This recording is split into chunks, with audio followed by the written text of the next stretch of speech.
Tahquamenon Falls, you know about it, I know about it, we all know about it. Ah, but have you been there yet? Just west of the little town of Paradise in the eastern UP is one of the most beautiful places in Michigan. And yep, I've never been there. So to finally get up close and personal with Tahquamenon Falls, I met up with Park Ranger Teresa Neal, who started off by showing me Tahquamenon's incredibly awesome lower falls. This is an absolutely exceptional experience. I had no idea you could rent rowboats and row up to the falls. Oh yeah, you get a workout. It's a super interactive location, the lower falls. Yeah, I was going to say, Lots of cool things to do. A lot of people don't know, because I always thought it was just the upper falls, but there's the upper and lower falls. Explain the difference. Correct. So the upper falls is about 4 miles upstream from here. It's a big waterfall, so about 50 feet tall, 200 feet wide, lots of water, but the lower falls is way prettier. So as you can see, we have lots of great fall color this time of year. It's a series of 6 cascading waterfalls that go around an island. So you have a better chance of seeing wildlife here, you have a better chance of getting in the water. A lot of people fish here. Yeah. So it's right near the campground too, so it's walkable. So you can rent these rowboats and row over to the island and hike around and see the falls up close and personal. Correct, yeah, and that's how everyone wades in the falls and they get much better photographs. Now, I didn't realize it, and I apologize, but this is a state park. I thought it was just a little trail you walked and saw a waterfall, but this is an actual state park. It is, yeah. So our park has just under 50,000 acres, and the most popular areas are the upper and lower falls.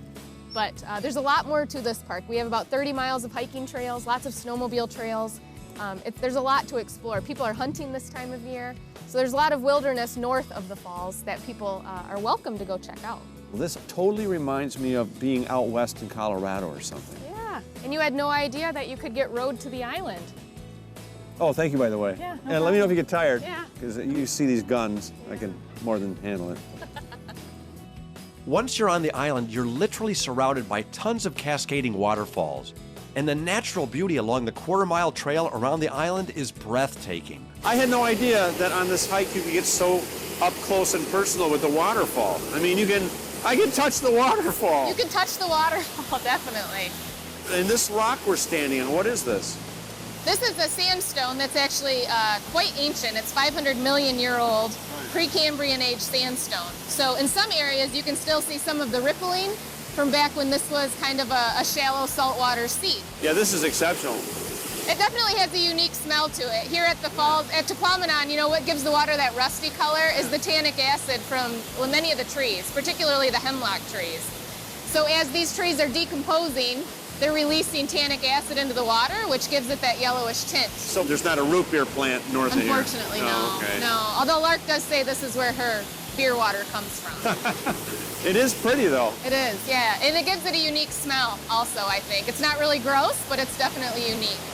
The lower falls is something a lot of people miss entirely, and that's too bad. It really is a beautiful place to be and totally worth the trip. Next, it was time to go visit the granddaddy himself. So with the help of a little TV magic, Teresa and I hiked about 4 miles west to the beautiful upper falls. And I was impressed. Now, the first thing I'm going to tell people when I get home is the upper falls look so much bigger than it does in pictures. Yeah, that's always the case when you're here in person. It's much bigger in real life. How much water is coming off that thing?